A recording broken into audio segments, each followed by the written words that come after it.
Today we're talking about rest and being involved in your community on the To Be the Church podcast. Welcome to the To Be the Church podcast, where we explore what it looks like to truly be the church in today's culture. Benjamin. Hello, Tyler. How are you doing? Pretty good. Good. It's football season's almost upon us. Praise the Lord. Yes, it's great. Now, the one that we're probably the most excited about is, the real one, the NFL. But our boys started flag football practice this week. Yep. And so Ramsey's been at 2 different practices, and I forget how great the community side of kids football is. Just the second practice, I was only there for 20 minutes, toward the end, but it was 3 different teams practicing, all Washougal kids, but different age groups, and just all the parents who haven't seen each other all summer, or some who have, just hanging out. And I mean, you're coaching, so you're not, you're busy, but it is cool though. A lot of parents watch, which is cool, and they hang out and they're talking. And yeah, we have 3 different teams, different age groups, all practicing intentionally at the same time. For one, because a lot of people have multiple kids on multiple teams, but it does kind of create a community feel. And I'm coaching kindergarten, first graders, and man, it's like herding cats, but we're having fun. So yeah, my son is on the 2nd and 3rd grade team. Yes. And so, I don't know, it's a blast. And you see families, and I was talking about this with one of my other friends who went to the practice with me, and he has a son who's in 8th grade and has, been doing that same thing in Camas for years. And it's just the bonds that are built. When you move into a community when your kid's in 5th grade and you go to something, you feel like an outsider for a while, right? And you feel that way because stuff like this has been happening since kindergarten, and there's these bonds that have been formed over time. And to kind of, we were saying, and I was talking to Katie about it too, it's we moved to Washougal when Molly was in 3rd grade, so Lennon was in kindergarten. But now for our 3 younger kids to be able to start in that youngest age group and then move their way up with sports and school and all the different things in the community. I don't know. I hope that lasts forever. Yeah, and I think as a Christian, I've always wrestled, and as a pastor, I've wrestled with the tension of not getting to rub shoulders with non-believers that much, because you work in a church, most of the people that come to church are Christians. And so as I'm calling, our people to be on mission, to be evangelizing those around them, I felt like I haven't had opportunities. But being in sports the last couple of years in Washougal, man, I've created more relationships and had more opportunities with people outside the church than ever before.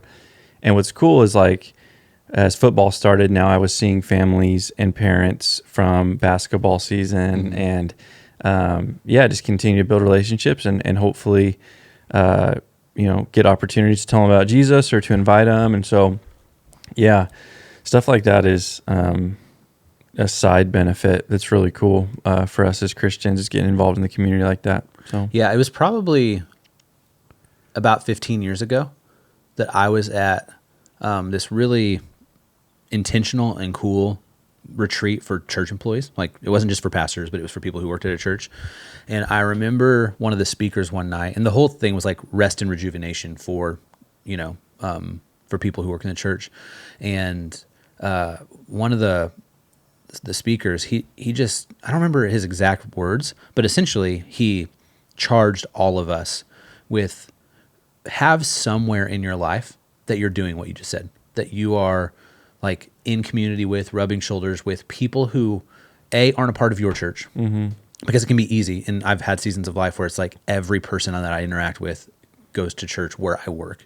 And that speaking of rest and rejuvenation, that will drain you very quickly, because even your Saturday night hangout around a fire pit becomes conversation about Sunday morning or about stuff going on at the church, and that's your paycheck. And so there's a weird tension and overlap there. And that's fine when it's not all you have, right? And so this person was encouraging us, have those relationships, one, for rest and rejuvenation and being able just to be a person. Second, for the sake of mission, right? And for like, yeah, how are you going to stand in front of everybody and say, go evangelize to the people that you are in community with when you're in community with literally no one who doesn't know Christ. And there was a couple other reasons, but I remember in that season feeling really convicted about that. And it was a time when I had just stopped being in a band that played a lot of shows in the community and a lot of shows around the region, because before that it was like, oh, that is my my outlet, if you will, of like just my community with people who aren't a part of the church. And that was easy, and that was just who I was. But then I had stopped that. And I remember, and again, about 15 years ago, my oldest kid's 13, about 15 years ago, finding that really difficult. And like being really, what's the word I'm looking for? Convicted about like the fact that I just wasn't doing that. And I remember trying really hard. I joined a men's indoor soccer team. And the team I got put on was called Whiskey Town Football Club. Nice. And we were sponsored by a bar that had like a extremely inappropriate name in downtown Wichita where I was living. But that was like an attempt at that at one point. Yep. And but then I had a kid, and as is the case, and looking back, I wish I would have just given myself more grace on this.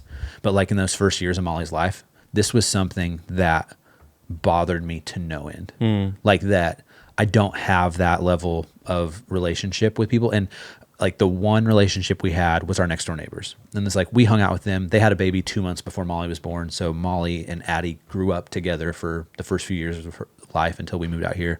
And they weren't Christians. And so that was like the one relationship, but I just remember feeling like an immense amount of guilt about that. And then I moved out here, and I moved out here for the church, to work at the church. My wife stays at home. Like, we don't really know people in the community. And once again, we're in the point where the church is who we have, right? And like, I don't want anybody to hear this and be like, oh, the church isn't good enough for you, or anything like that. But we just did not have any community outside of that. And it wasn't until our kids got to the age of going to school, being involved in sports and different activities that aren't sports related, but just, that type of thing, where like, I feel like it can kind of become a cheat code, like as far as like having relationships with people in the community. And now I've heard Andrew say before, especially as it relates to schooling, like don't allow your kids to become the tip of the spear for your evangelism. Like don't put that on them. Right. Which I totally get and understand. But you want to publicly right now disagree with him on the podcast. Go ahead. Say what you have to say, Ty. Yeah. So but it just, like I said, it's a cheat code. It makes it so much easier. And, whether it be, and again, I would say this is that the more localized option you have for this, like the more effective it will be. Like when we're driving, like great example, our daughter Lennon plays soccer, and she's in a league that is all of Vancouver, Camas, and Washougal. Now, most of the girls that are on her team live in Washougal, but we practice in Camas. Our games are all over the metro. And so like there's a little bit of that happening. Molly's in club basketball. It's harder because the girls they live in Gresham and Portland and all sorts of stuff. Clark County Youth Football, Washougal team. I mean, most of the kids can walk to practice. And it just like the ability for that community to grow is just so ripe and ready for it.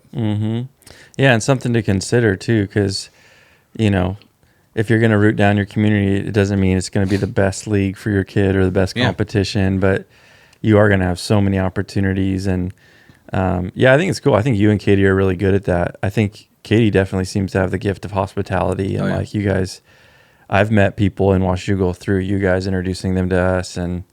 But yeah, it's a cool thing. Yeah. All right. So we were going to talk about something, but I kind of just want to go a different direction. Okay. So for reasons that we don't have to talk about, my radio was dialed to 104.1 The Fish this morning, Christian radio. It's a new thing in my life, and I'm not sure how I feel about it. But song ends, and I just actually, I did open Spotify, but my wife and I share an account, and she was listening to it. So I was like, all right, I'll listen to whatever's here. And so the song ends. I don't know what the song was. We're not doing a lyrical analysis or anything like that. But then the DJ got on, and again, Christian radio, and the DJ got on, and she said there was a recent poll of Americans, and it was revolving around what she called lazy days, like a day where you don't do anything, a day where you have no work to do, no responsibilities, that you can just be. Okay. And she said that she's like, when's the last time you had one of those? She was like, was it before you had kids? Was it back in high school when your parents paid the bills? Like, when was the last time you had that? And she said the recent poll said that the average American, or the people polled or whatever, said that they would really like to have 5 of those days a month. Okay. And when I first heard that, I thought she was going to say a year. Okay. 5 a year, based on like kind of just a sit in bed and do whatever and have no responsibility. And then like her and the co-host kind of like scoffed at that a little bit, and they were like, can you imagine? And she said something along the lines of, I talk to my friends all the time, like, I can't imagine going a whole day without working. And there's something in the Bible about that. Well, they had a conversation. They didn't go that direction. They just had a conversation about like the impracticality. And where she went was like, she said something along the lines of like, I couldn't do it. There's too much to do. And then she said to the male co-host, she said, could you do it? And he said, I think if I prepared really hard, I could do it. And her response was, yeah, because your wife would do all the work. And so, so she's not just talking about like job work, but just work around the house, right, being active. Yeah. Okay. But I want to like just talk about this a minute, because again, my mind went to the average American wants this 5 times. And I thought like a year, like once a quarter, maybe once during Christmas break, just a day of nothing. But looking at how we are created, looking at the way that God made us, right? Like, isn't it interesting that 5 times a month is what humans desire? Yeah. I mean, that's where I was thinking, Sabbath, right? Exactly. Yeah. Is going to be 4 to 5 times a month, depending on, how many weeks there are or how the days break down. But, God designed us to rest. And, I think, it wouldn't be called a lazy day. I think your Sabbath days can be productive in the sense of what are you trying to do? You're trying to disconnect from what ought to be done, what has to be done, and just doing what refreshes you, connects you to the Lord. It allows you to acknowledge that the world doesn't revolve around you, that you are dependent upon God. God's not dependent upon you. And kind of releasing some of that control, and just resting in Him and His promises, and resting your body physically too. I mean, obviously God is all wise, and so when He planned this out, it was a good thing. Of like, I'm starting to realize in my mid to late 30s of like, man, I still in my head think that I can like only get 4 or 5 hours of sleep or eat or drink whatever I want and not exercise and like be fine. But like, that's just not the reality. I remember when I was like in college or in my early 20s, could do all that stuff and I would just be fine, just power through. But it's like our bodies need these things. That's how God's designed us, especially as we age. And so, not only for the spiritual reasons, but for the physical and mental reasons, we need these things. And the question, and again, I'm not speaking as someone who does these things perfectly, because I don't do good at this either. But my question would be, if you continue to run at that pace, how long do you think before you crash and burn? Because that's inevitable, right? No one ever thinks they're going to burn out, but they do burn out. And I remember you shared in staff a while ago, and it really has stuck with me. I think it was a John Piper article or an Ask Pastor John of like, how did he avoid burnout in ministry? And, he had things like reading the Bible and connecting with the Lord, but he also had regular exercise, 7 or 8 hours of sleep, all these different things that like we can't neglect. If you're going to work 60 hours a week and not sleep good and not exercise and always eat crap, like it's going to catch up to you. And so yeah, I would say for all of us, it's sad that it's hard for us to say, I can't imagine taking 5 days off a month. Yeah. But we should work towards that because that's how God's designed us. Yeah, I think it's Comer, John Mark Comer, who he has this rhythm, and he writes a lot about Sabbath. It is something that him and his family have really dialed in and gotten really good at.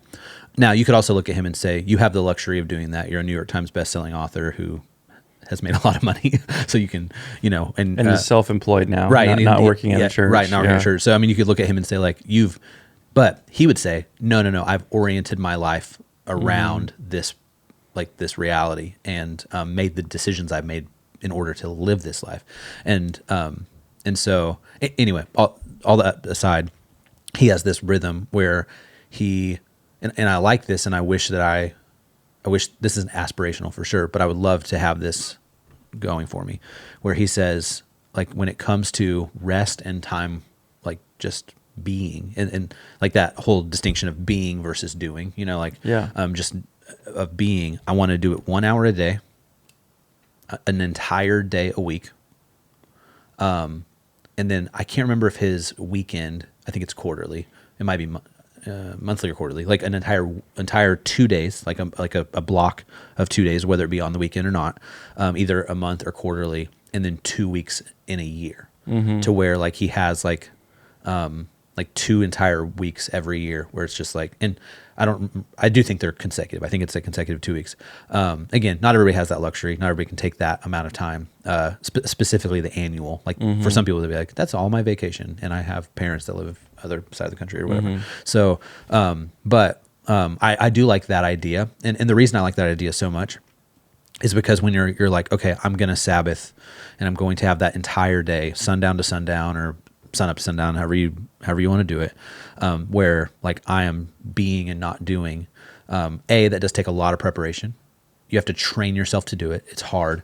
There have been seasons of life where Katie and I have gotten really good at it, and other seasons like right now where I would say we're not even really attempting it just because of life, and so but that day a week can seem super daunting, but to start with that hour a day, whether it be, I know for my wife, like it is worth it for her to wake up an hour to an hour and a half before the kids do, to have that hour of being before responsibility kicks in. I'm almost always at the other end of the day, right?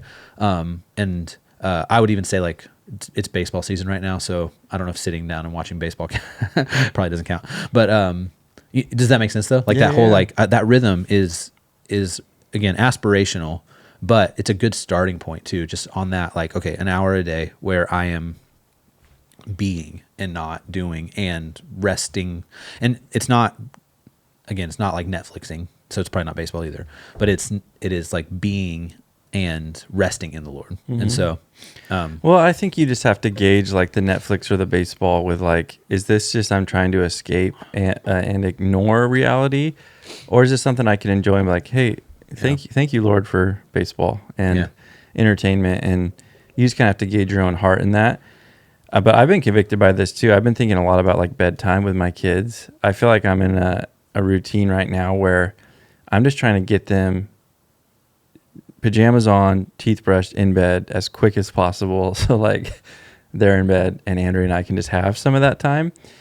But I think that's been irresponsible and selfish of me. Like I think bedtime can be a really valuable time with kids to be, because it's not only always being in solitude, it's being with those around you and being present, putting the phone away, reading with your kids, singing songs, playing. Like, man, I've seen with my boys, especially if I just give them like 5 to 10 minutes of wrestling, dude, that like fills them up like crazy. Like just, and it's such a small thing, but I'm really selfish in my flesh. And so, yeah, I think just being present, putting the phone away. I probably need to read Comer's book every year. I read it last year, but it's like books like that are, man, I need those reminders all the time for sure. And one thing you said there that's really important to remember, and again, we could talk about this for hours, and we should probably wrap up, but is that it doesn't just mean doing A, B, or C, right? It doesn't just mean being in by yourself. It doesn't just mean reading your Bible and sitting in solitude. Comer in his book about it talks a lot about how they have rules for their entire family, but then they also have individual rules, like to where one of the rules for their entire family is they don't do screens or phones at all on their Sabbath. Like their phone is, I think they even have a box they put them in. So they have 24 hours of no phone. But like for him, getting coffee with somebody is draining and work and like part of the like the work that he's trying to rest from. So he won't do that. Or at least he wouldn't when he wrote about it a handful of years ago. But his wife would regularly on Sabbath day go down to the corner coffee shop with a friend and talk for 2 hours because that was restful and filling for her. And so again, it's not like there's this exact science and way of doing it where if some family is like, yeah, we totally Sabbath, we watch Netflix for 2 hours, like at some point during that day, it's not like no longer resting. Right. I read a book years ago about burnout by a pastor named Wayne Cordero. He was a pastor like in Hawaii. I haven't caught up or haven't followed up on what he's doing now, but he burned out as a pastor. And he said, yeah, you need to create a list and your spouse should create a list of what are the things that drain you and what are the things that fill you up.